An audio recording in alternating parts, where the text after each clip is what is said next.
Dans l'immensité silencieuse de l'univers, là où les étoiles brûlent depuis des milliards d'années et où la lumière voyage à travers des distances si vastes que notre esprit peine à les concevoir, il existe une limite que rien ne semble pouvoir franchir. Cette limite, c'est la vitesse de la lumière. 300 000 km par seconde, à peu près. Un chiffre qui semble presque abstrait, presque impossible à ressentir dans notre vie quotidienne. Et pourtant, ce nombre gouverne absolument tout ce qui existe dans le cosmos. Mais ce soir, alors que vous vous installez confortablement pour ce voyage à travers les mystères de la physique, je voudrais vous poser une question qui a hanté les physiciens pendant des décennies. Et si cette limite n'était pas vraiment une limite? Et si, quelque part dans les équations les plus profondes de la réalité, il existait des particules qui non seulement peuvent voyager plus vite que la lumière, mais qui ne peuvent exister qu'au-delà de cette vitesse? Des particules pour lesquelles ralentir jusqu'à la vitesse de la lumière serait aussi impossible que pour nous d'y accélérer. Ces particules hypothétiques portent un nom, les tachyons. Et leur histoire est l'une des plus fascinantes de toute la physique moderne. Avant d'aller plus loin dans ce voyage cosmique, si vous appréciez ce type de contenu paisible et contemplatif sur les mystères de l'univers, je vous invite doucement à vous abonner à cette chaîne et à laisser un pouce bleu. Cela nous aide énormément à continuer à créer ces explorations nocturnes de la science. Et nous vous en sommes profondément reconnaissants. Et maintenant, j'aimerais vous poser une question à laquelle vous pouvez répondre dans les commentaires pendant que vous vous laissez porter par ce documentaire. Si des particules plus rapides que la lumière existaient vraiment, mais qu'elles étaient impossibles à toucher, à voir, ou peut-être même à détecter, considéreriez-vous cela comme une découverte extraordinaire ou comme une sorte de taquinerie cosmique, un mystère que l'univers nous montrerait sans jamais nous laisser l'atteindre? Partagez vos pensées, car j'adorerais savoir ce que vous ressentez face à cette idée. Maintenant, laissez-moi vous ramener au début de cette histoire, au fondement même de notre compréhension de la vitesse dans l'univers. Pour comprendre ce que sont les tachyons et pourquoi ils sont si extraordinaires, nous devons d'abord comprendre pourquoi la vitesse de la lumière est si spéciale. Et pour cela, nous devons remonter au début du XXe siècle, dans l'esprit d'un jeune physicien qui allait changer notre compréhension de la réalité elle-même. Albert Einstein, en 1905, publia une série d'articles qui transformèrent la physique pour toujours. L'un d'entre eux, sur ce qu'on appelle la relativité restreinte, contenait une idée si révolutionnaire qu'elle continue de défier notre intuition plus d'un siècle plus tard. Einstein proposa que la vitesse de la lumière dans le vide est absolument constante, qu'elle est la même pour tous les observateurs, peu importe leur propre mouvement. Cela semble presque anodin dit comme ça, mais les implications sont vertigineuses. Si vous êtes dans un train qui roule très vite et que vous lancez une balle vers l'avant, pour quelqu'un sur le quai, la balle va plus vite que pour vous dans le train, car la vitesse du train s'ajoute à celle de la balle. C'est logique, c'est intuitif, c'est ce que nous observons tous les jours. Mais Einstein nous dit que la lumière ne fonctionne pas comme ça. Si vous allumez une lampe torche dans ce même train, la lumière ne va pas plus vite pour l'observateur sur le quai. Elle va exactement à la même vitesse, que le train soit immobile ou qu'il file à des milliers de kilomètres à l'heure. Pause. Cette étrangeté a des conséquences profondes. Pour que la vitesse de la lumière reste constante pour tous les observateurs, quelque chose d'autre doit changer. Et ce qui change, c'est le temps lui-même et l'espace lui-même. Plus vous vous déplacez vite, plus le temps ralentit pour vous par rapport à quelqu'un d'immobile. Plus vous vous déplacez vite, plus les distances dans la direction de votre mouvement se contractent. Ces effets sont infimes à nos vitesses quotidiennes, invisibles dans notre vie de tous les jours, mais ils deviennent énormes à mesure qu'on s'approche de la vitesse de la lumière. Et voici le point crucial. À mesure qu'un objet avec de la masse accélère vers la vitesse de la lumière, il faut de plus en plus d'énergie pour le faire aller un peu plus vite. L'énergie requise augmente de manière exponentielle, comme si l'univers résistait de plus en plus fort. Et pour atteindre exactement la vitesse de la lumière, il faudrait une énergie infinie. C'est impossible. Non pas difficile, non pas improbable, mais littéralement impossible selon les lois de la physique telles que nous les comprenons. Imaginez cela comme une colline qui devient de plus en plus raide à mesure que vous montez. Au début, l'effort est raisonnable. Mais plus vous vous approchez du sommet, plus la pente devient verticale, jusqu'à ce que le sommet lui-même soit une falaise infinie que vous ne pouvez jamais atteindre. C'est ainsi que fonctionne la vitesse de la lumière. Pour tout objet avec de la masse, les photons, les particules de lumière, peuvent voyager à cette vitesse parce qu'ils n'ont pas de masse. Ils sont nés à cette vitesse, ils voyagent toujours à cette vitesse et ils ne peuvent jamais ralentir. Mais tout ce qui a de la masse, des électrons aux planètes en passant par les êtres humains, est condamné à rester en dessous de cette limite cosmique. Pause. Pendant des décennies, les physiciens ont accepté cette limite comme absolue. La vitesse de la lumière n'est pas seulement une limite de vitesse arbitraire, comme celle que nous avons sur nos routes. Elle est tissée dans la structure même de l'espace et du temps. Elle définit ce qu'on appelle le cône de lumière, la région de l'espace-temps qu'un événement peut influencer ou par laquelle il peut être influencé. Rien ne peut sortir de ce cône, rien ne peut envoyer de signal au-delà, car cela violerait la causalité elle-même, le principe selon lequel les causes doivent précéder leurs effets. Mais voilà où notre histoire prend un tournant fascinant.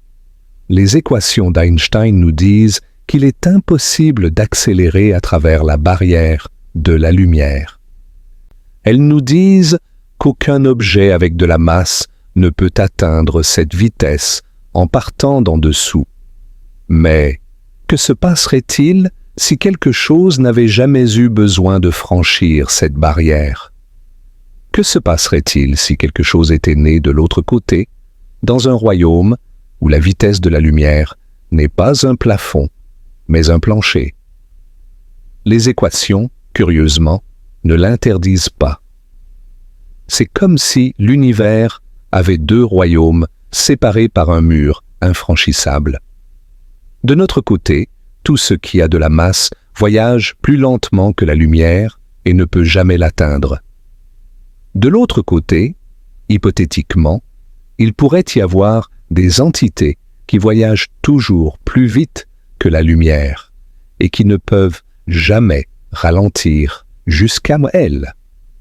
Les deux royaumes sont séparés à jamais, chacun incapable de franchir la frontière, mais chacun mathématiquement cohérent dans ses propres termes. Pause. Cette idée peut sembler de la science-fiction, et pendant longtemps, elle a été considérée comme une curiosité mathématique plutôt qu'une possibilité physique sérieuse. Mais la physique a une longue histoire de curiosités mathématiques qui se sont révélées être réelles. Les antiparticules, par exemple, ont d'abord été prédites comme des solutions mathématiques étranges aux équations de la mécanique quantique avant d'être découvertes dans des expériences. Les ondes gravitationnelles ont été proposées par Einstein lui-même, qui doutait pourtant qu'elles puissent jamais être détectées, et nous les observons maintenant régulièrement. Le cosmos a une habitude déconcertante de réaliser les possibilités les plus étranges que les mathématiques permettent. Alors cette nuit, dans le calme de ces heures tardives, nous allons explorer cette possibilité ensemble. Nous allons voyager dans l'histoire des tachyons, depuis leur première conceptualisation formelle jusqu'aux tentatives modernes de les détecter. Nous allons examiner leurs propriétés extraordinaires, comme leur masse imaginaire, et leurs relations troublantes avec le temps.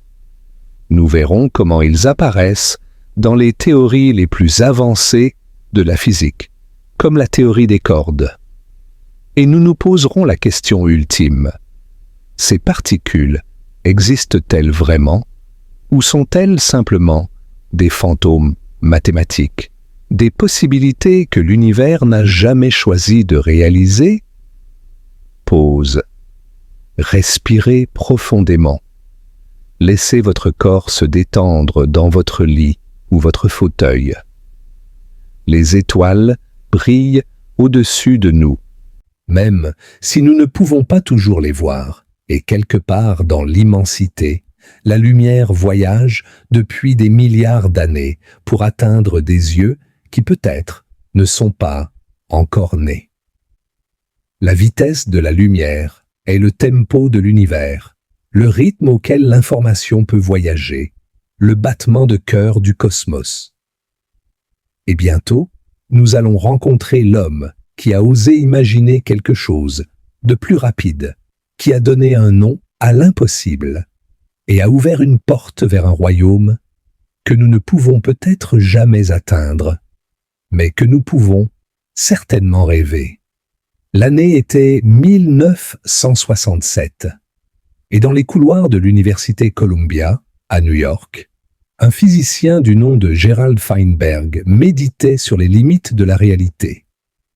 Feinberg était un théoricien brillant, connu pour son travail sur les neutrinos et sa volonté de poser des questions que d'autres considéraient comme trop spéculatives. Et il se posait une question simple mais profonde. Les équations de la relativité restreinte interdisent-elles vraiment les particules supraluminiques ou décrivent-elles simplement un domaine que nous n'avions pas encore exploré? Pour comprendre ce que Feinberg a fait, nous devons d'abord apprécier la différence entre deux types d'impossibilités en physique.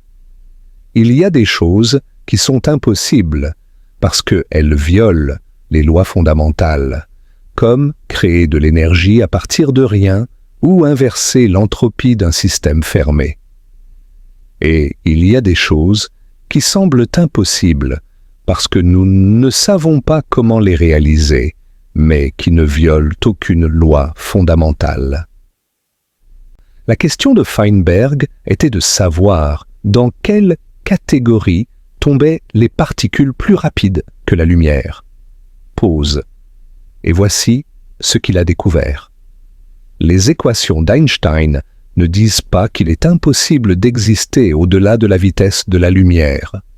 Elles disent qu'il est impossible de traverser cette vitesse. C'est une distinction subtile, mais cruciale.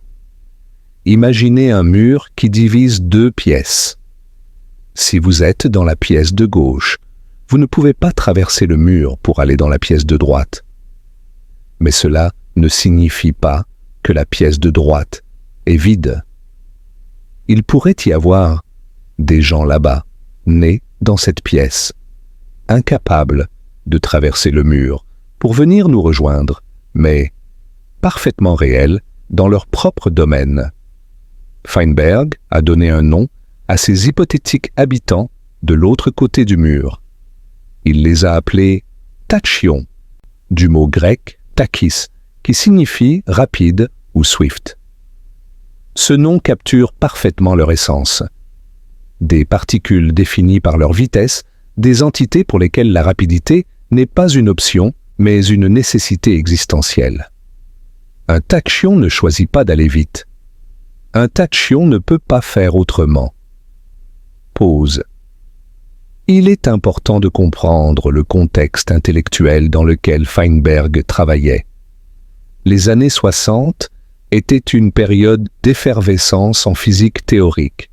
Les scientifiques repoussaient les frontières de la théorie quantique des champs, exploraient les symétries fondamentales de la nature et n'avaient pas peur de poser des questions audacieuses.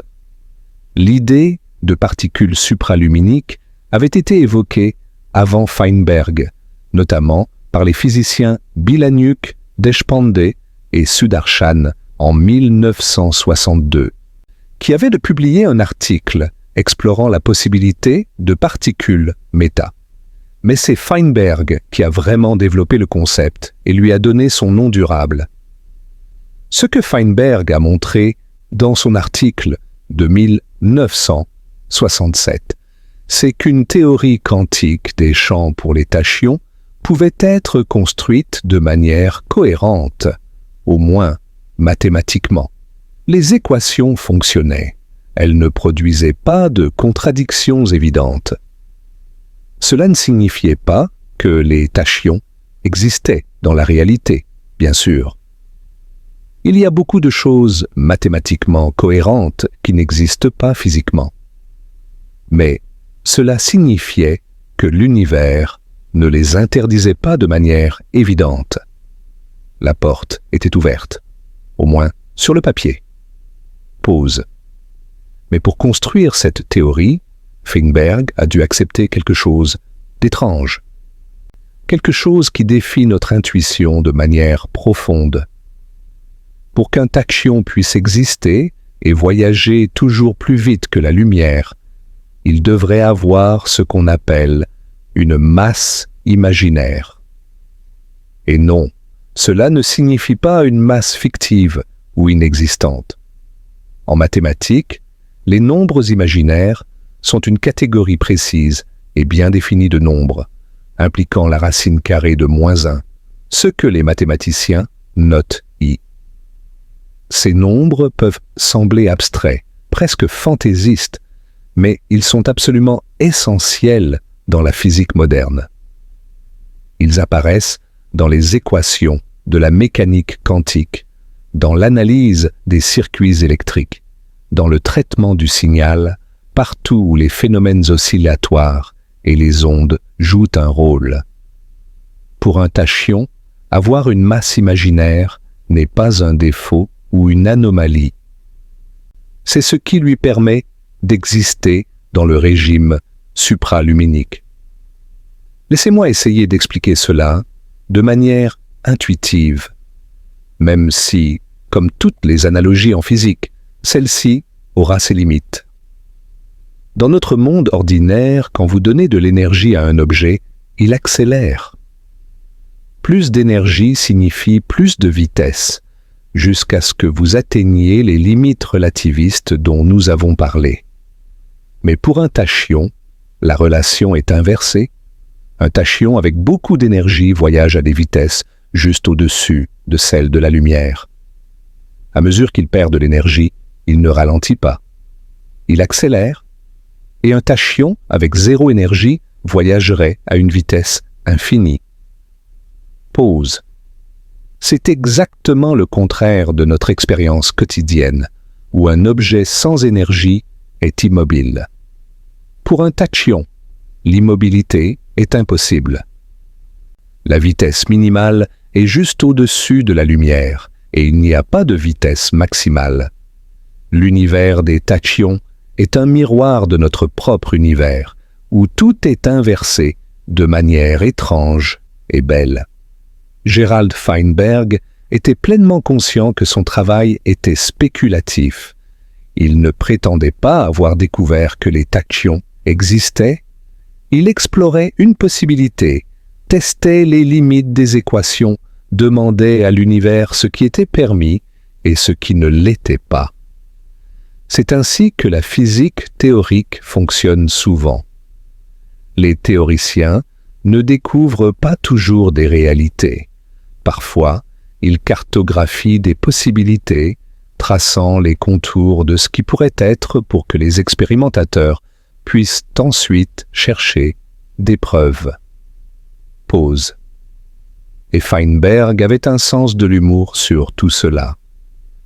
Le nom tachyon lui-même a une qualité presque ludique, comme s'il nommait un personnage de conte plutôt qu'une particule hypothétique. Mais derrière ce nom accrocheur se cachait un travail mathématique rigoureux, une exploration sérieuse des frontières de la physique connue. L'article de Feinberg a eu un impact durable sur la physique. Non pas parce qu'il a prouvé l'existence des tachyons, ce qu'il n'a certainement pas fait, mais parce qu'il a formalisé la question et donné aux physiciens un cadre pour réfléchir à ces particules hypothétiques. Avant Feinberg, l'idée de quelque chose de plus rapide que la lumière était généralement rejetée comme de la science-fiction. Après lui, c'était devenu une question scientifique légitime, même si hautement spéculative. La différence est importante. La science-fiction peut imaginer n'importe quoi sans contrainte. Une question scientifique légitime doit être ancrée dans les équations, dans les possibilités mathématiques, dans un cadre qui pourrait, en principe, être testé. Prenons un moment maintenant pour respirer et contempler ce que nous avons appris jusqu'ici. Nous avons vu comment la vitesse de la lumière est une limite fondamentale dans notre univers, non pas une règle arbitraire, mais une conséquence profonde de la structure de l'espace-temps. Nous avons rencontré Gerald Feinberg, qui a osé demander si cette limite était vraiment une frontière infranchissable ou simplement un mur entre deux royaumes également valides. Et nous avons entrevu la propriété la plus étrange des tachyons, leur masse imaginaire, qui inverse notre intuition sur la relation entre l'énergie et la vitesse. Bientôt, nous allons explorer une implication encore plus troublante de ces particules hypothétiques. Car si les tachyons existent, ils ne voyagent pas seulement plus vite que la lumière. Ils pourraient, d'une certaine manière, voyager à rebours dans le temps. Pause. Imaginez un instant que vous êtes assis au bord d'un lac parfaitement calme. Vous jetez une pierre dans l'eau et des ondulations se propagent vers l'extérieur, en cercles concentriques qui s'éloignent du point d'impact. C'est ainsi que nous pensons, normalement, à la causalité. Un événement se produit, la pierre frappe l'eau, et ses effets se propagent vers l'extérieur, toujours vers l'avenir, jamais vers le passé. Les ondulations ne peuvent pas revenir vers la pierre. L'effet ne peut pas précéder la cause. Cette image, simple, capture quelque chose de profond sur la structure de notre univers. La causalité, le principe que les causes précèdent leurs effets, est l'un des piliers de notre compréhension de la réalité. Sans elle, le monde n'aurait aucun sens.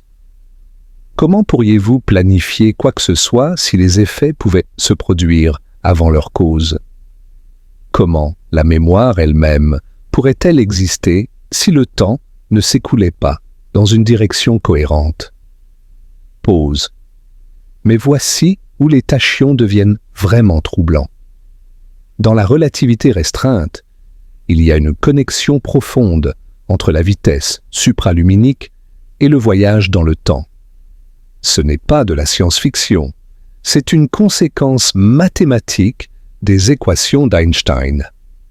Pour comprendre cela, nous devons parler de quelque chose appelé la relativité de la simultanéité. Dans notre vie quotidienne, nous pensons que deux événements peuvent être simultanés de manière absolue. Si deux éclairs frappent à deux endroits différents au même instant, nous pensons qu'ils sont objectivement simultanés, que tout le monde dans l'univers devrait s'accorder sur le fait qu'ils se sont produits en même temps. Mais Einstein nous a montré que ce n'est pas vrai. Deux événements qui sont simultanés pour un observateur peuvent ne pas être simultanés pour un autre observateur qui se déplace par rapport au premier. Pause. Cela semble contre-intuitif, presque absurde, mais c'est une conséquence directe de la constance de la vitesse de la lumière, et cela a été confirmé par d'innombrables expériences. Le temps n'est pas absolu. Il est relatif à l'observateur, et cela a des implications profondes pour les tachyons. Imaginons que vous puissiez envoyer un signal tachyonique, un message porté par des particules plus rapides que la lumière. Vous envoyez ce message à un ami qui se trouve à une grande distance. Pour vous, le message part maintenant et arrive un peu plus tard. Mais pour quelqu'un qui se déplace très vite par rapport à vous, les choses sont différentes. À cause de la relativité de la simultanéité, il est possible que, du point de vue de cet observateur en mouvement, votre message arrive avant qu'il ne soit envoyé. Pause. Laissez cela pénétrer un instant. Ce n'est pas un trucage, ce n'est pas un jeu de mots. C'est une conséquence mathématique directe de la relativité restreinte combinée avec l'existence hypothétique de particules supraluminiques. Si les tachyons existent et peuvent transporter de l'information, alors il serait en principe possible de créer des paradoxes causaux, des situations où un effet précède sa cause. Le scénario le plus célèbre est celui qu'on appelle parfois l'antitéléphone tachyonique. Voici comment cela fonctionnerait. Vous envoyez un message tachyonique à un ami qui se déplace très vite par rapport à vous. Votre ami reçoit le message et vous renvoie immédiatement une réponse, également par tachyon. À cause des effets relativistes, il est possible que vous receviez la réponse avant d'avoir envoyé votre message original. Vous pourriez avoir une conversation avec vous-même dans le passé. Vous pourriez vous prévenir d'un événement avant qu'il ne se produise. Vous pourriez, en théorie, changer l'histoire. Pause. C'est là que la plupart des physiciens commencent à être très sceptiques quant à l'existence réelle des tachyons.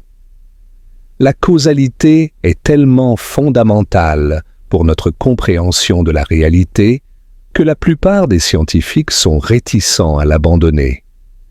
Si les tachyons existaient et pouvaient transmettre de l'information, nous aurions de sérieux problèmes logiques à résoudre. Comment l'univers empêcherait-il les paradoxes?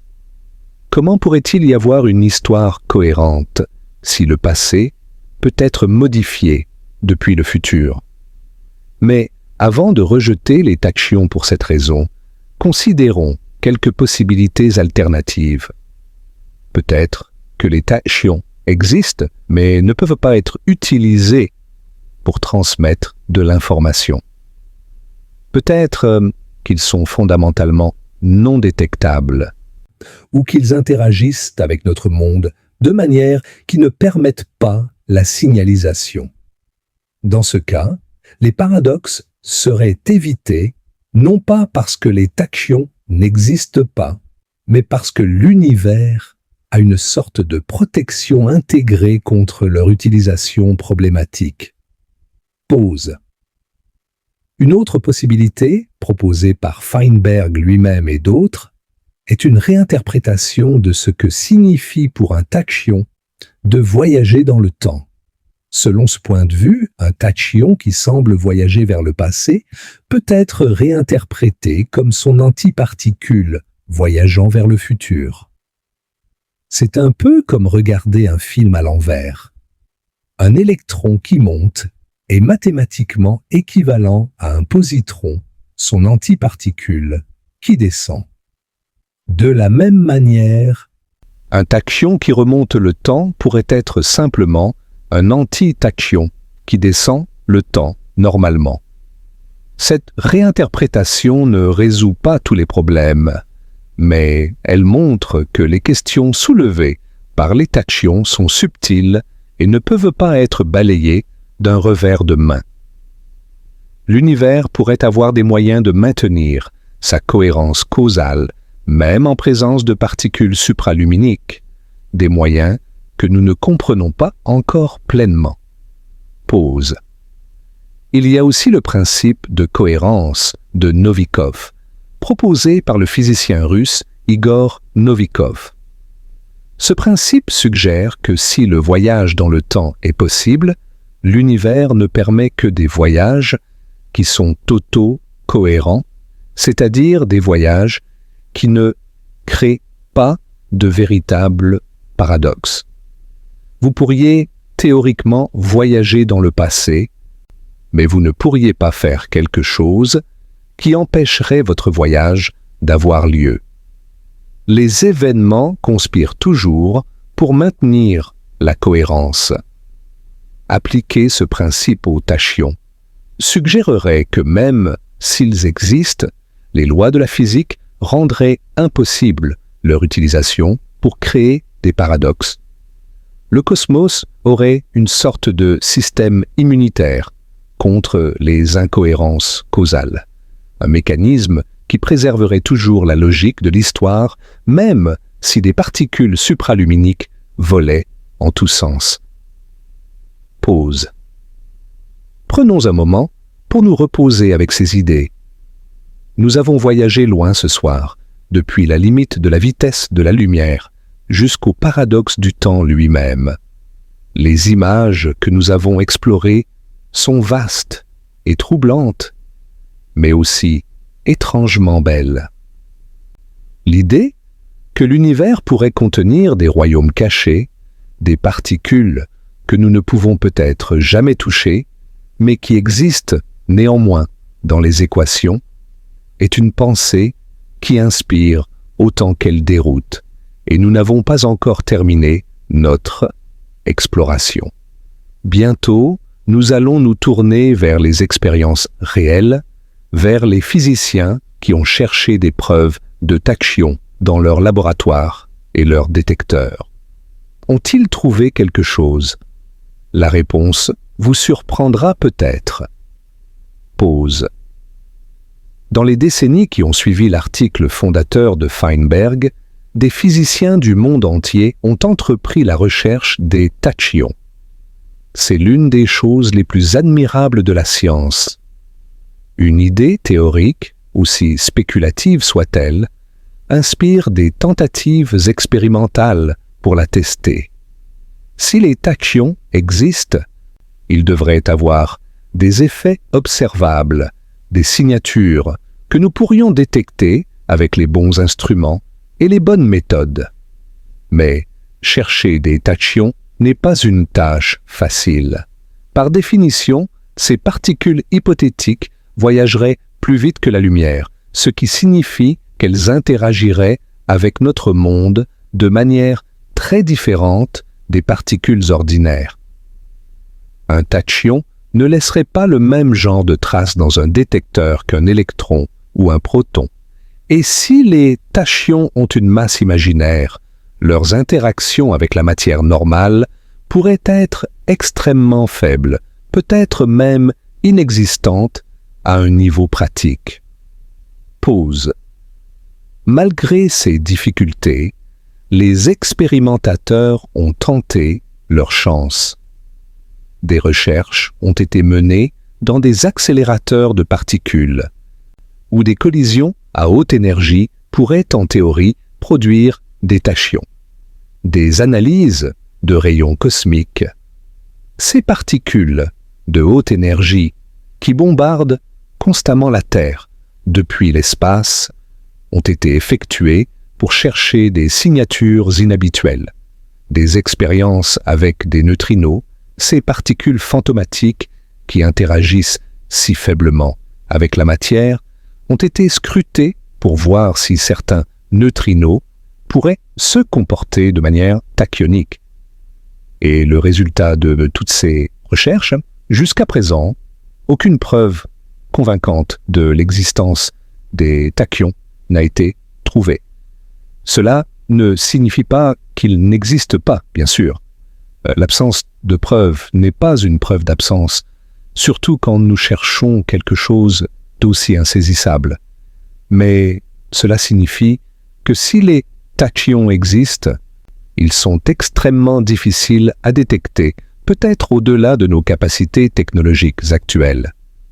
Pause. Il y a eu un moment, en 2011, où le monde de la physique a retenu son souffle. Une expérience appelée Opera, qui mesurait la vitesse des neutrinos voyageant entre le CERN en Suisse et le laboratoire du Gran Sasso en Italie, a annoncé un résultat extraordinaire. Leurs neutrinos semblaient arriver légèrement plus vite que la lumière ne l'aurait fait. La différence était infime, environ 60 nanosecondes sur un voyage de plusieurs centaines de kilomètres. Mais si elle était réelle, elle aurait renversé notre compréhension de la physique. Les médias du monde entier se sont emparés de l'histoire. Des neutrinos plus rapides que la lumière. Les tachyons découverts. Einstein avait tort. Les titres étaient sensationnels et l'excitation était palpable même parmi les scientifiques les plus prudents. Mais la collaboration Opera elle-même a été remarquablement mesurée dans ces annonces. Ils ont présenté leurs données avec humilité, admettant qu'ils ne comprenaient pas ce qui se passait et invitant la communauté scientifique à les aider à trouver des erreurs potentielles. Pause. Et des erreurs ont été trouvées.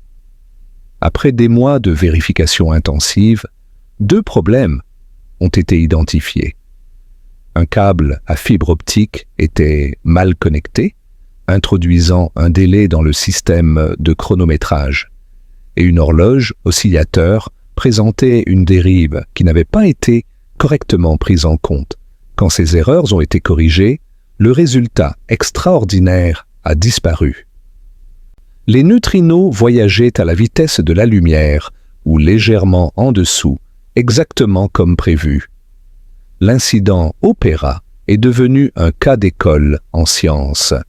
Il illustre à la fois la force et la faiblesse de la méthode scientifique. La force, c'est que la communauté a pris l'anomalie au sérieux, l'a examinée rigoureusement et a finalement trouvé la vérité. La faiblesse, c'est combien il est facile de faire des erreurs même dans les expériences les plus sophistiquées et combien les médias peuvent amplifier des résultats préliminaires avant qu'ils ne soient confirmés. Pause. Pour notre discussion sur les tachyons, l'affaire Opera est un rappel important de l'écart entre la théorie et l'expérience. Même si les équations permettent quelque chose, cela ne signifie pas que la nature l'a réalisé.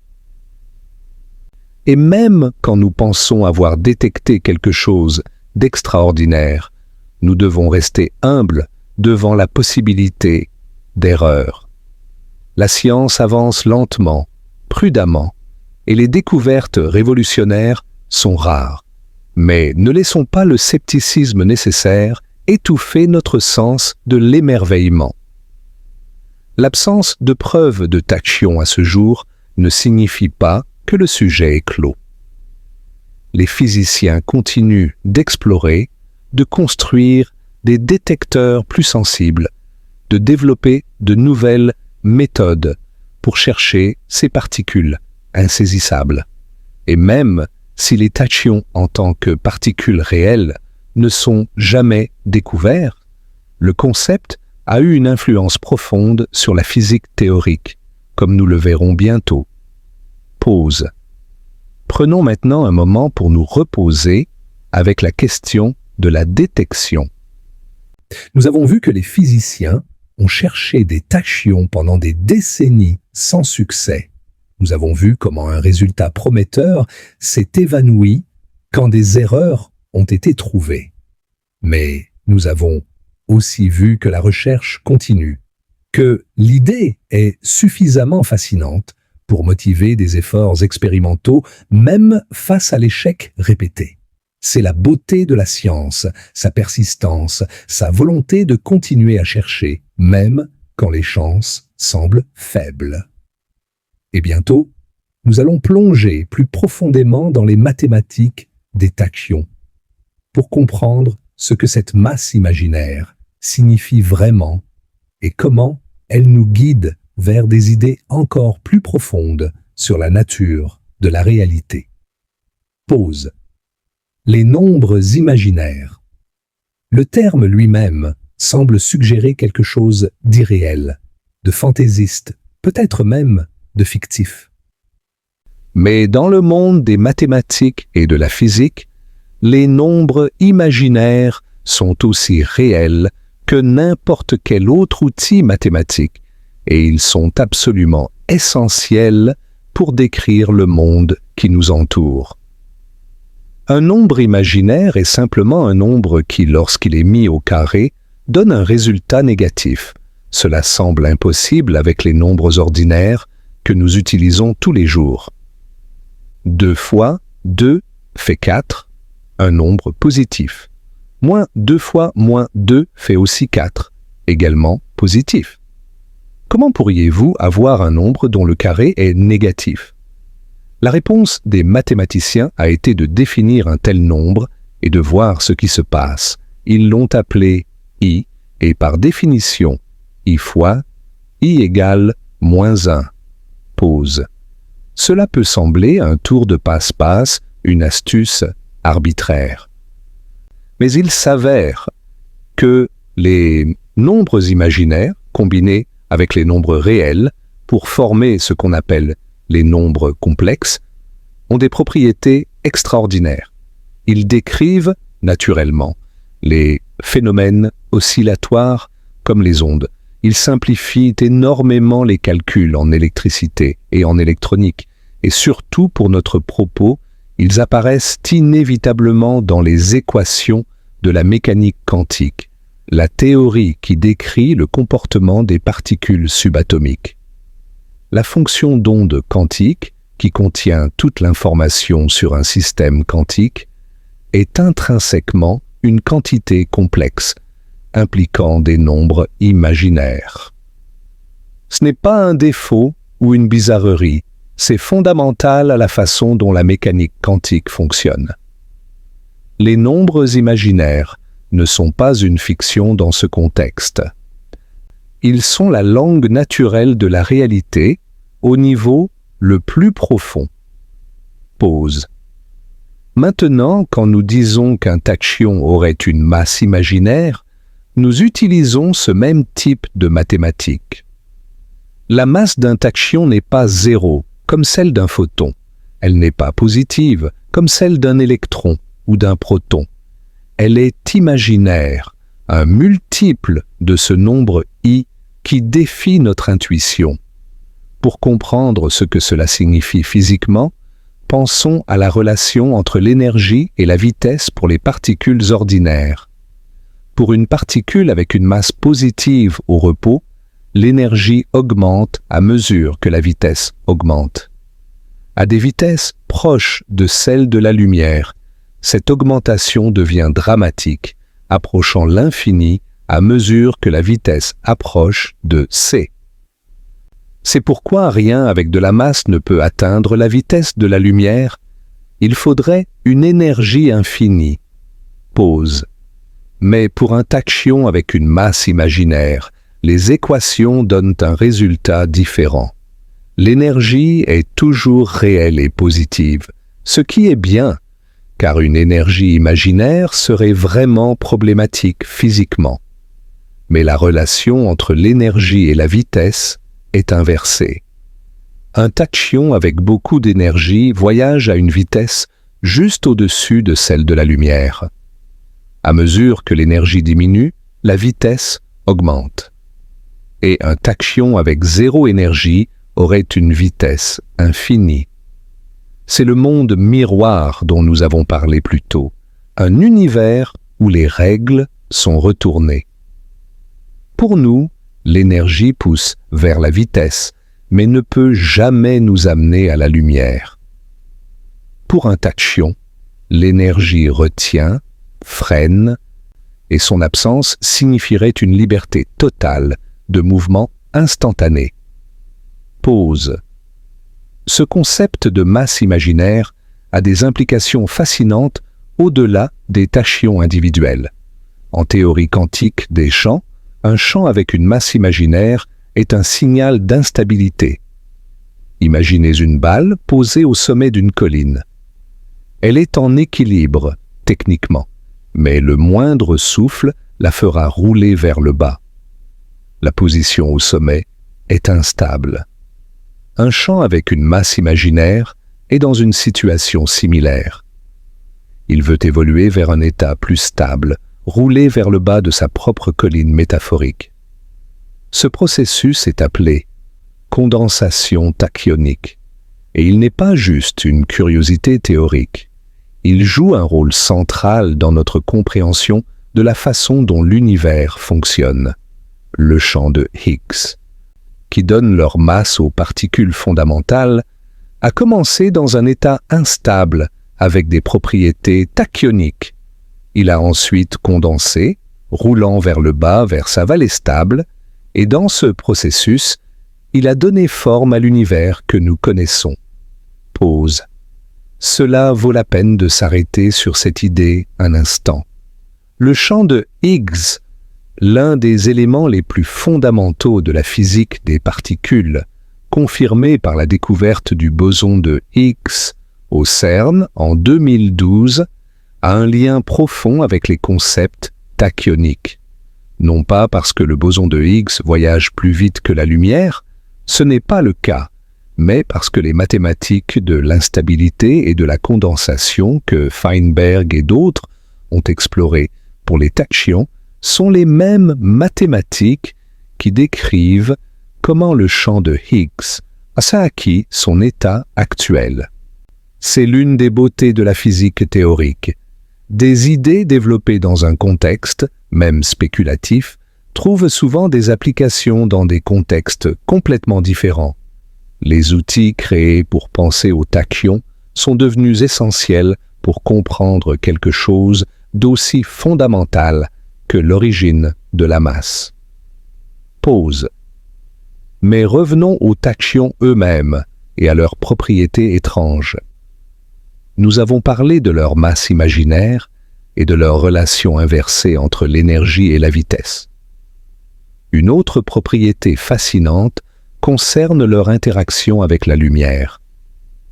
Une particule chargée, voyageant plus vite que la lumière, dans un milieu, comme l'eau ou le verre, produit ce qu'on appelle la radiation de Cherenkov, un flash de lumière bleutée. C'est analogue au bang supersonique d'un avion dépassant la vitesse du son. Nous observons régulièrement ce phénomène dans les réacteurs nucléaires et les détecteurs de particules. Mais pour un tachyon voyageant plus vite que la lumière dans le vide, les choses seraient différentes. La radiation qu'il produirait, si elle existe, aurait des propriétés inhabituelles. Certains théoriciens ont suggéré que les tachyons pourraient être détectés par ce type de radiation, mais jusqu'à présent, aucune telle signature n'a été observée. Pause.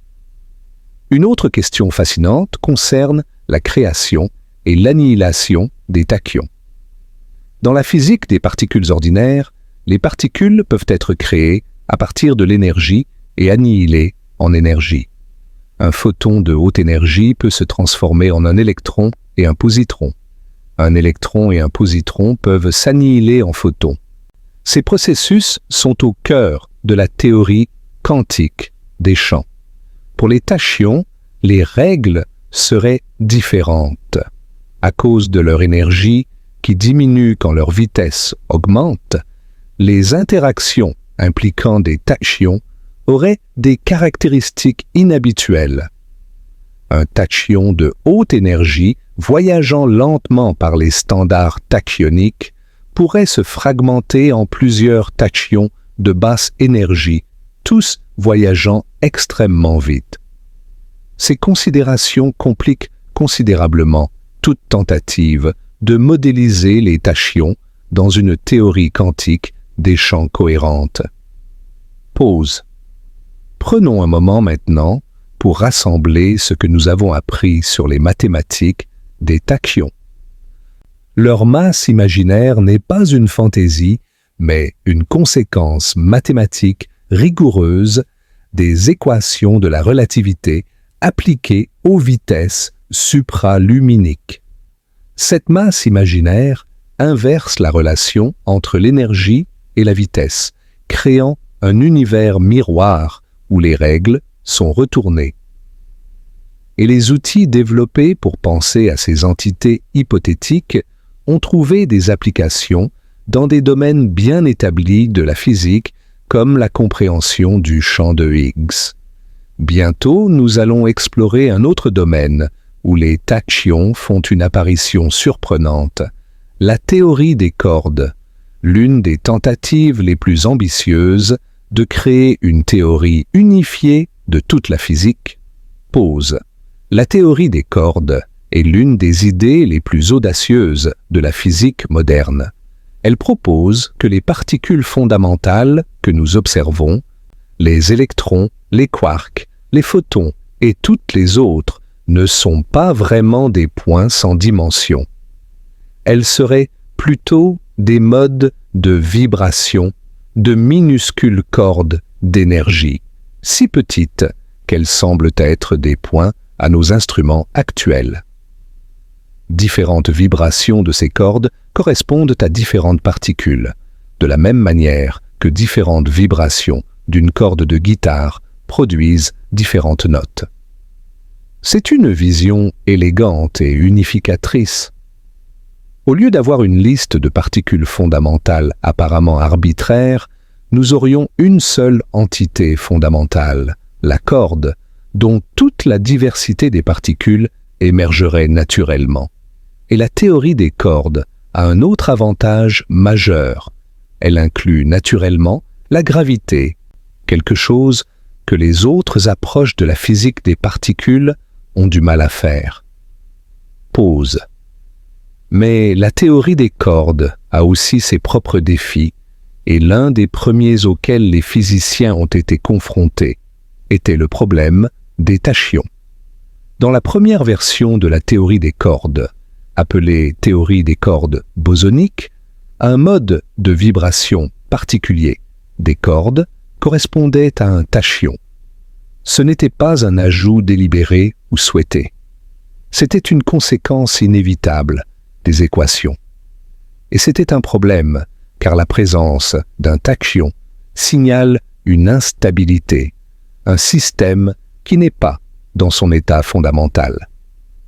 Les physiciens des cordes ont d'abord essayé de trouver des moyens de se débarrasser de ce tachyon importun. Finalement, ils ont découvert que l'introduction de la supersymétrie, une symétrie profonde reliant les bosons et les fermions, permettait de construire des théories des cordes sans tachyon. Ces théories des supercordes sont devenues le centre d'attention de la recherche et constituent la base de la plupart des travaux modernes en théorie des cordes. Pause. Mais l'histoire des tachyons en théorie des cordes ne s'arrête pas là. Même dans les théories des supercordes, les tachyons réapparaissent dans certains contextes. Les débranes des objets étendus sur lesquels les extrémités des cordes peuvent se terminer peuvent être dans des configurations instables qui présentent des modes tachyoniques. L'évolution de ces systèmes, la façon dont ils condensent vers des états stables, est un domaine de recherche actif. Ce qui est remarquable, c'est que les physiciens ont appris à voir les tachyons non pas comme des erreurs ou des problèmes à éliminer, mais comme des signaux utiles. Un tachyon dans une théorie nous dit que quelque chose est instable, que le système veut évoluer vers un état différent. C'est comme un panneau d'avertissement pointant vers une transition à venir. Dans ce sens, les tachyons sont des guides plutôt que des obstacles. Pause. La théorie des cordes est encore spéculative, bien sûr. Elle n'a pas été confirmée par l'expérience, et certains de ses critiques doutent qu'elle puisse jamais l'être, car les énergies nécessaires pour sonder directement les cordes sont bien au-delà de ce que nos accélérateurs peuvent atteindre. Mais la théorie a produit des insights mathématiques profonds et des connexions surprenantes entre des domaines apparemment distincts de la physique. Et le rôle des tachyons dans cette histoire montre comment des idées spéculatives peuvent trouver leur place dans des cadres théoriques majeurs. Pensons un instant à ce parcours des tachyons à travers la physique théorique. Ils ont commencé comme une curiosité mathématique, une question sur ce que les équations d'Einstein permettaient. Ils sont devenus un sujet de recherche actif en physique des particules, avec des expériences cherchant à les détecter. Ils sont apparus comme un problème dans les premières théories des cordes, puis comme un outil pour comprendre l'instabilité et la transition. Et ils ont des liens avec des physiques bien établies, comme le mécanisme de Higgs. Pause. Cette trajectoire illustre quelque chose de profond sur la façon dont la science fonctionne. Les idées ne suivent pas des chemins linéaires. Elles rebondissent entre les domaines, trouvent des applications inattendues, et parfois ce qui semblait être un échec devient un succès dans un autre contexte. Les tachyons n'ont peut-être jamais été détectés comme particules réelles, mais les concepts développés pour les penser ont enrichi notre compréhension de l'univers de manière multiple. Pause. Maintenant, prenons un moment de repos et de contemplation. Nous avons voyagé loin ce soir, des équations d'Einstein aux profondeurs spéculatives de la théorie des cordes. Nous avons rencontré Gerald Feinberg et sa curiosité audacieuse. Nous avons exploré des paradoxes temporels et des expériences qui n'ont rien trouvé. Nous avons plongé dans les nombres imaginaires et vu comment ils décrivent un univers miroir. Et nous avons vu comment les tachyons, même sans être découverts, ont influencé la physique de manière profonde. Mais il nous reste encore des questions à explorer. Comment l'univers pourrait-il se protéger contre les paradoxes et que signifieraient vraiment les tachyons pour notre compréhension de la réalité? Pause. L'idée que l'univers pourrait avoir une sorte de système de protection contre les paradoxes est à la fois fascinante et quelque peu réconfortante. Si les tachyons existent, et si, comme nous l'avons vu, ils pourraient en théorie permettre l'envoi de messages vers le passé, alors quelque chose doit empêcher les paradoxes de se produire. Autrement, l'univers serait logiquement incohérent, et nous avons de bonnes raisons de croire que ce n'est pas le cas. Plusieurs mécanismes ont été proposés pour cette protection cosmique. L'un d'eux, que nous avons mentionné plus tôt, est le principe de cohérence de Novikov. Ce principe affirme que les seuls événements qui peuvent se produire sont ceux qui sont autocohérents. Si vous essayez de créer un paradoxe en envoyant un message tachyonique à votre passé pour vous empêcher d'envoyer ce message, quelque chose interviendrait pour rendre cela impossible. Le message ne serait pas reçu, ou il serait mal interprété, ou une autre chaîne d'événements ferait que l'histoire reste cohérente. Pause. C'est une idée élégante, mais elle soulève ses propres questions. Qu'est-ce qui, exactement, empêcherait le paradoxe? Ce n'est pas comme si l'univers avait un gardien qui vérifie chaque action pour s'assurer qu'elle ne crée pas d'incohérence. La réponse, probablement, est que les lois de la physique elles-mêmes, correctement comprises, ne permettraient pas les configurations paradoxales. Ce que nous voyons comme une protection externe serait en fait une propriété intrinsèque des équations. Une autre possibilité est que les tachyons, s'ils existent, ne peuvent tout simplement pas transporter d'informations utilisables. Ils pourraient être fondamentalement aléatoires dans leur comportement ou interagir si faiblement avec la matière normale qu'aucun signal cohérent ne pourrait être envoyé ou reçu. Dans ce cas, les paradoxes temporels resteraient des curiosités mathématiques sans réalisation physique possible. Pause. La réinterprétation de Feinberg, que nous avons évoquée plus tôt, offre une autre perspective. Selon cette vue, un tachyon voyageant vers le passé est mathématiquement équivalent à un anti-tachyon voyageant vers le futur. C'est un changement de description plutôt qu'une différence physique réelle. Si cette réinterprétation est correcte, alors il n'y a peut-être pas vraiment de voyage dans le temps en jeu, juste différentes façons de décrire le même phénomène physique. Ces questions peuvent sembler abstraites, voire ésotériques, mais elles touchent à des problèmes fondamentaux de la physique et de la philosophie. Qu'est-ce que le temps? Comment la causalité émerge-t-elle des lois fondamentales? L'univers est-il déterministe, avec un futur déjà fixé, ou y a-t-il une véritable ouverture dans ce qui peut se produire? Les tachyons, même hypothétiques, sont une fenêtre sur ces questions profondes. Pause. Il y a quelque chose de poétique dans l'idée d'un univers qui se protège lui-même. Nous avons tendance à penser à l'univers comme indifférent, suivant aveuglément ses lois sans se soucier des conséquences. Mais peut-être que ces lois elles-mêmes contiennent une sagesse implicite, une structure qui préserve la cohérence et empêche l'absurde, non pas parce que l'univers a des intentions, mais parce que seules les structures cohérentes peuvent exister de manière stable. C'est une pensée réconfortante pour une nuit de contemplation. L'univers, malgré toute son étrangeté, malgré ses tachyons hypothétiques et ses paradoxes potentiels, reste fondamentalement logique. Il peut y avoir des mystères que nous ne comprendrons jamais, des royaumes que nous ne pourrons jamais explorer directement.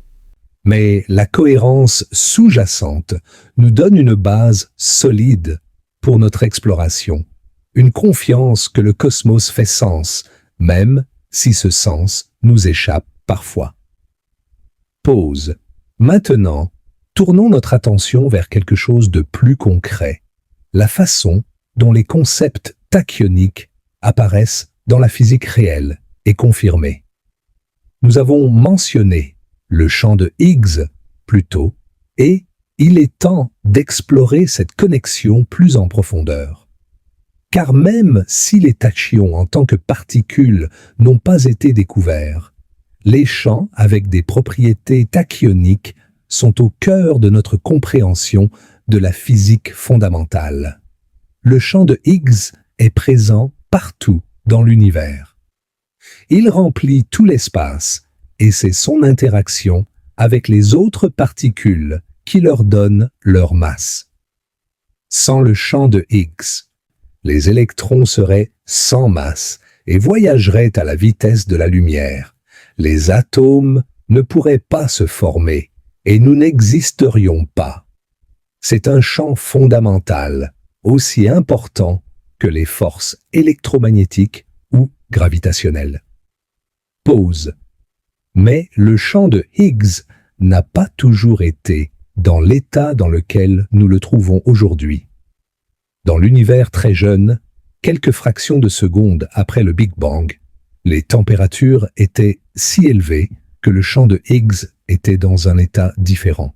Les physiciens décrivent cet état primordial comme ayant une masse imaginaire, exactement comme un champ tachyonique.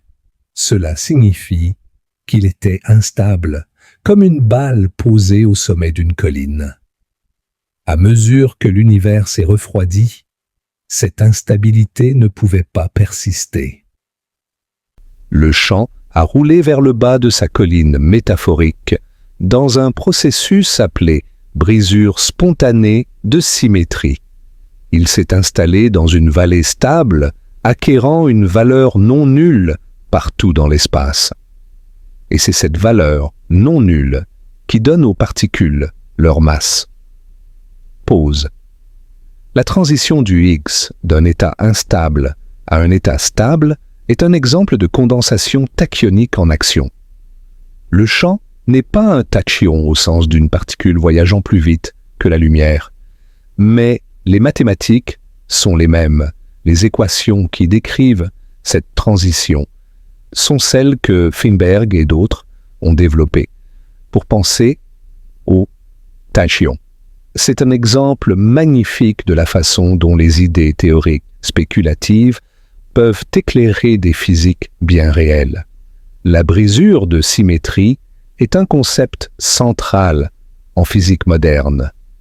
Elle explique non seulement comment les particules acquièrent leur masse, mais aussi comment les différentes forces de la nature se sont séparées dans l'univers primitif.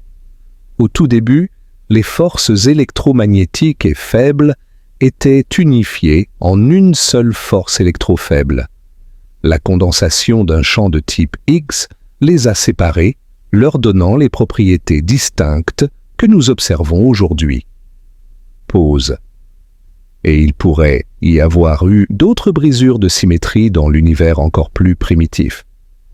L'unification de toutes les forces, y compris la force forte, est l'objet des théories de grande unification. Certaines de ces théories prédisent des transitions de phase cosmiques similaires à celles du Higgs, possiblement accompagnées de phénomènes tachyoniques transitoires. L'inflation cosmique elle-même, cette période d'expansion extrêmement rapide juste après le Big Bang, pourrait avoir été déclenchée par un champ avec des propriétés tachyoniques. Ces idées sont encore spéculatives, bien sûr. Nous n'avons pas les moyens expérimentaux de sonder directement les conditions de l'univers dans ses premiers instants. Mais les théories qui les décrivent sont mathématiquement cohérentes et font des prédictions testables, du moins en principe. Et elles montrent que les concepts tachyoniques ne sont pas confinés à des spéculations sans lien avec la réalité. Ils sont tissés dans notre compréhension des moments les plus fondateurs de l'histoire cosmique. Pause. Prenons un moment pour contempler cette connexion. Les tachyons, imaginés comme des particules hypothétiques voyageant plus vite que la lumière, nous ont conduit à des mathématiques qui décrivent l'instabilité et la transition. Ces mêmes mathématiques nous aident à comprendre comment le champ de Higgs a acquis son état actuel, comment l'univers s'est refroidi et structuré après le Big Bang, comment les forces se sont séparées et les particules ont gagné leur masse. C'est un voyage inattendu, des fantasmes supraluminiques au fondement de la cosmologie. Et cela nous rappelle que la physique théorique, même dans ses aspects les plus spéculatifs, n'est jamais vraiment déconnectée de la réalité. Les outils que nous développons pour penser à des possibilités hypothétiques deviennent souvent les clés qui ouvrent des portes vers la compréhension de ce qui est vraiment là. Les tachyons de Feinberg n'ont peut-être jamais été trouvés, mais leur ombre s'étend sur notre compréhension de l'univers. Pause. Maintenant, Revenons à la question fondamentale de la vitesse de la lumière et de ce qu'elle signifie vraiment. Nous avons passé beaucoup de temps à explorer l'idée de la franchir, mais nous n'avons peut-être pas suffisamment apprécié pourquoi cette limite existe et ce qu'elle nous dit sur la nature de l'espace et du temps. La vitesse de la lumière, 300 000 km par seconde environ, n'est pas une vitesse comme les autres. Ce n'est pas simplement la vitesse la plus rapide qu'un objet particulier peut atteindre. C'est une constante fondamentale de l'univers, tissée dans la structure même de l'espace-temps. En un sens, c'est la vitesse à laquelle l'espace et le temps se convertissent l'un en l'autre. Pause. Cette idée peut sembler obscure. Alors laissez-moi essayer de l'expliquer d'une manière plus intuitive. Dans notre expérience quotidienne, l'espace et le temps semblent être des choses complètement différentes. L'espace est où les choses sont. Le temps est quand les choses se passent. Vous pouvez vous déplacer dans l'espace, dans n'importe quelle direction, mais le temps semble couler dans une seule direction, du passé vers le futur. Mais la relativité nous dit que l'espace et le temps sont en fait des aspects d'une même entité, l'espace-temps. Un événement n'est pas seulement un où, c'est aussi un quand, et les deux sont inséparables. Quand vous vous déplacez dans l'espace, vous vous déplacez aussi dans le temps et vice-versa. La vitesse de la lumière est le taux de conversion entre les deux, la façon dont les unités d'espace se traduisent en unités de temps. Pause. C'est pourquoi la vitesse de la lumière est si spéciale. Ce n'est pas une limite arbitraire imposée par l'univers. C'est une conséquence de la géométrie de l'espace-temps lui-même. Dépasser la vitesse de la lumière n'est pas comme dépasser une limite de vitesse sur une route. C'est comme essayer de sortir de l'espace-temps, d'aller quelque part qui n'existe pas dans la structure de la réalité, ou plutôt, c'est ce que nous pensions avant de considérer les tachyons. Car l'idée des tachyons suggère que peut-être l'espace-temps a des régions que nous ne pouvons pas atteindre, mais qui existent néanmoins. Le royaume supraluminique serait séparé d'une autre par la barrière de la lumière, mais il pourrait être tout aussi réel dans ses propres termes. Pause. Imaginons l'espace-temps comme une surface. Pour les particules ordinaires, cette surface a une certaine courbure, une certaine forme qui définit les chemins qu'elles peuvent suivre. La vitesse de la lumière définit les bords des cônes de lumière, les régions qu'un événement peut influencer ou être influencé. Les tachyons, s'ils existaient, vivraient en dehors de ces cônes, dans des régions que les particules ordinaires ne peuvent jamais atteindre. Cette vision géométrique de la vitesse de la lumière est profonde et belle. Elle nous montre que les limites de la physique ne sont pas des restrictions arbitraires, mais des aspects de la structure de la réalité. Et elle nous invite à nous demander si cette structure pourrait être plus riche que ce que notre expérience quotidienne suggère. Pause. La vitesse de la lumière est aussi la vitesse maximale de la causalité, la vitesse à laquelle l'information peut se propager. C'est la vitesse à laquelle l'univers peut communiquer avec lui-même. Si une étoile explose à 100 années-lumière de la Terre, nous ne le saurons pas avant 100 ans. Pendant ce temps, l'événement existe quelque part dans l'univers, mais il n'existe pas encore pour nous. L'univers a une sorte de vie privée, des régions qui ne peuvent pas encore nous influencer, parce que la lumière n'a pas eu le temps de faire le voyage. Cette idée a des implications profondes pour notre compréhension de la simultanéité, de la causalité et du temps lui-même. Elle nous dit que le présent n'est pas un concept universel, mais dépend de l'observateur. Mon présent et votre présent, si nous sommes séparés par une grande distance, ne sont pas exactement les mêmes. Il y a des événements qui sont dans mon passé, mais dans votre futur, et vice-versa, selon les détails de notre mouvement relatif. Pause. Les tachyons, s'ils existaient, compliqueraient encore ce tableau.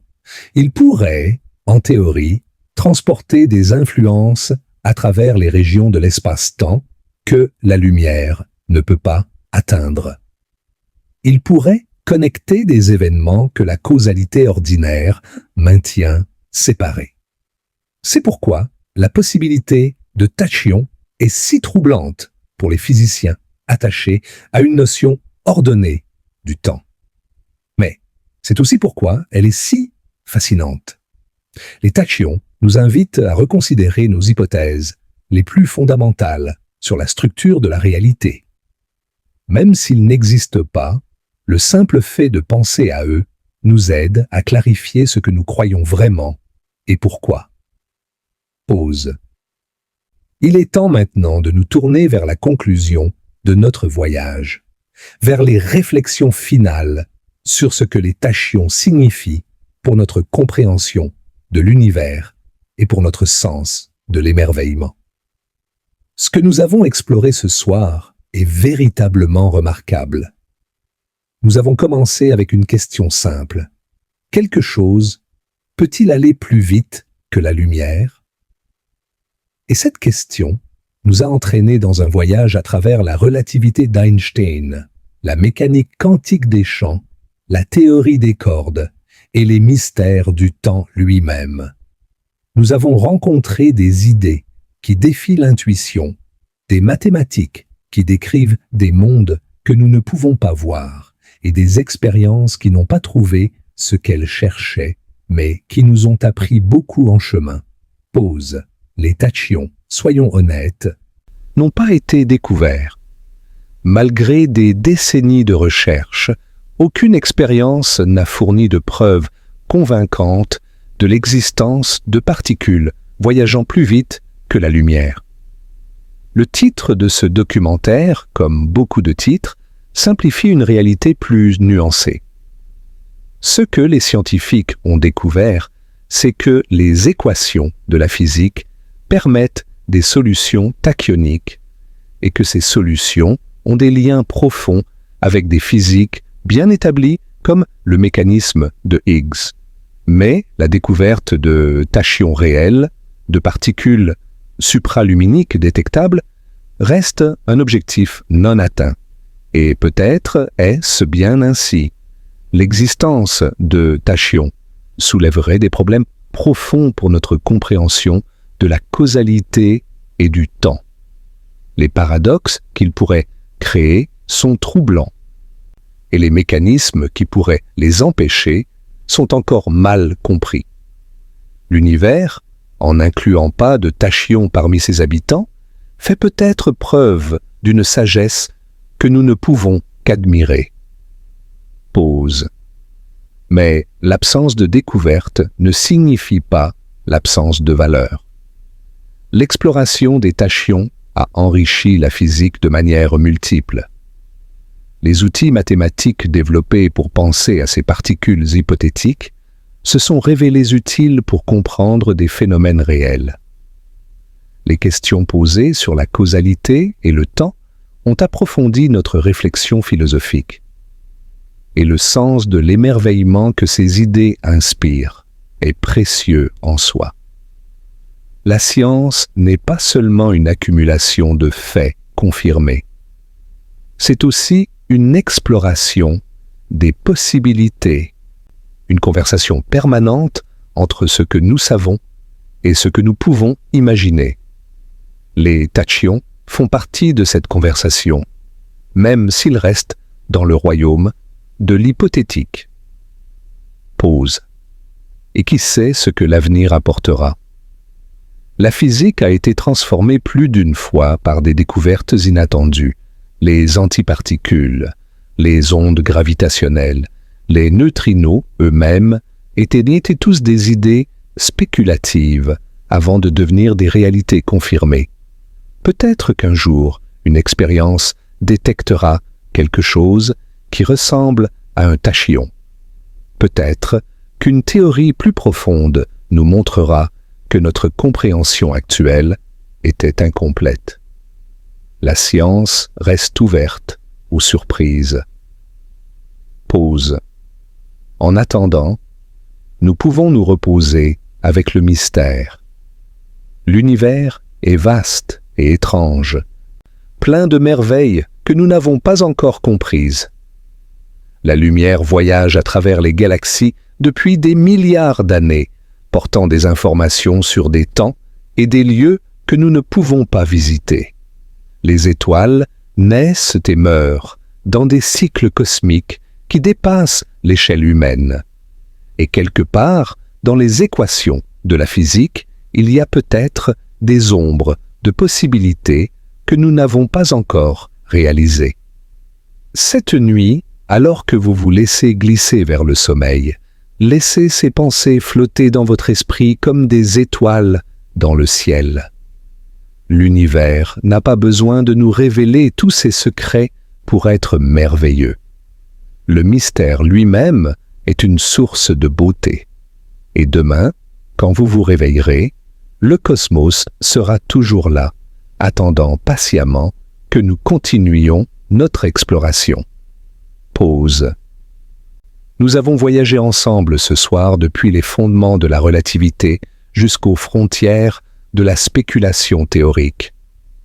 Nous avons rencontré des physiciens audacieux qui ont osé poser des questions impossibles et des expérimentateurs patients qui ont cherché des réponses dans le bruit des données.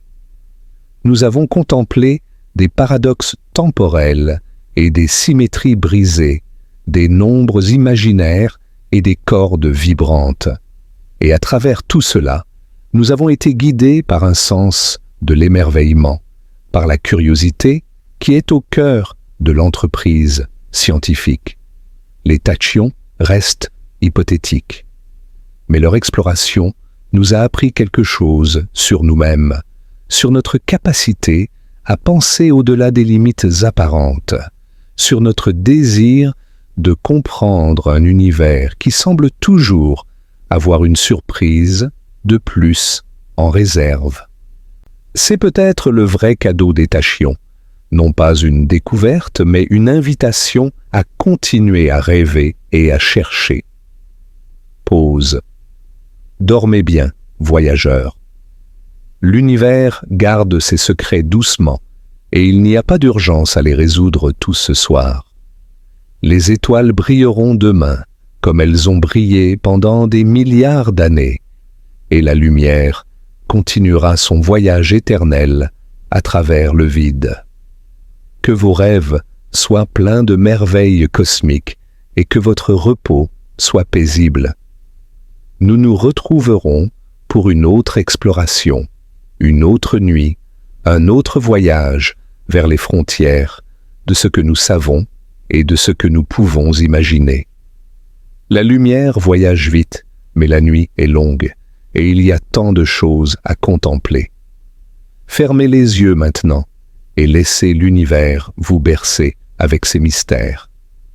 Les tachyons, qu'ils existent ou non, sont une invitation à rêver plus grand, à penser plus profondément, et à ne jamais cesser de se demander ce qui pourrait être caché juste au-delà de notre portée. Pause.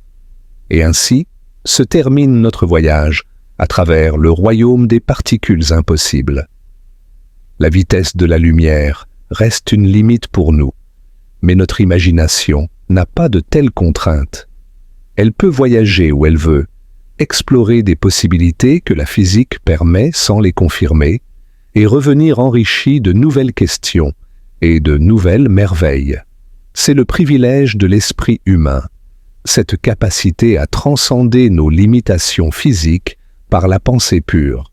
Les tachyons de Gerald Feinberg, nommés il y a presque 60 ans maintenant, continuent de fasciner et d'inspirer. Ils sont un témoignage de la créativité scientifique, de la volonté de poser des questions que d'autres considèrent comme folles, de la patience de développer des mathématiques pour des entités qui n'existent peut-être pas. Et même si les tachyons ne sont jamais découverts, leur héritage perdurera dans les outils qu'ils ont inspirés, les réflexions qu'ils ont provoquées et le sens de l'émerveillement qu'ils ont éveillé chez tant de gens. Pause. L'univers est un lieu mystérieux. Nous en avons exploré une infime fraction. Et même cette fraction nous a révélé des merveilles au-delà de notre imagination. Des trous noirs qui dévorent la lumière, des étoiles à neutrons qui tournent 1000 fois par seconde, des galaxies qui s'éloignent de nous plus vite que la lumière elle-même à cause de l'expansion de l'espace. Chaque découverte ouvre de nouvelles questions. Chaque réponse mène à de nouveaux mystères. Les tachyons sont une partie de cette grande tapisserie de l'inconnu. Qu'ils soient réels ou non, ils nous rappellent que l'univers pourrait être plus étrange que nous ne pouvons le concevoir. Et cela, en soi, est une pensée merveilleuse avec laquelle s'endormir. Pause. Que cette nuit vous apporte un repos profond et réparateur. Que les étoiles veillent sur votre sommeil et que les mystères de l'univers vous bercent doucement vers des rêves paisibles. Nous avons voyagé loin ensemble et le voyage a été riche de découvertes et de contemplations. Maintenant, il est temps de se reposer, de laisser l'esprit dériver librement dans le silence de la nuit. L'univers continuera son expansion pendant que vous dormez. La lumière continuera son voyage depuis des étoiles lointaines. Et quelque part, dans les équations de la physique, les possibilités tachyoniques resteront inscrites, attendant peut-être un jour d'être réalisées, ou peut-être destinées à rester pour toujours dans le royaume du possible, mais non réalisé. Pause. Bonne nuit, explorateur de l'univers. Les frontières de la connaissance vous attendent demain, et il y aura de nouvelles merveilles à découvrir, de nouveaux mystères à contempler. Mais pour l'instant, le sommeil vous appelle, et l'univers peut attendre. Les tachyons, qu'ils existent ou non, ne vont nulle part, si ce n'est, bien sûr, très très vite, à travers des royaumes que nous ne pouvons qu'imaginer. Dormez bien. Le cosmos vous tiendra compagnie dans vos rêves. Fin.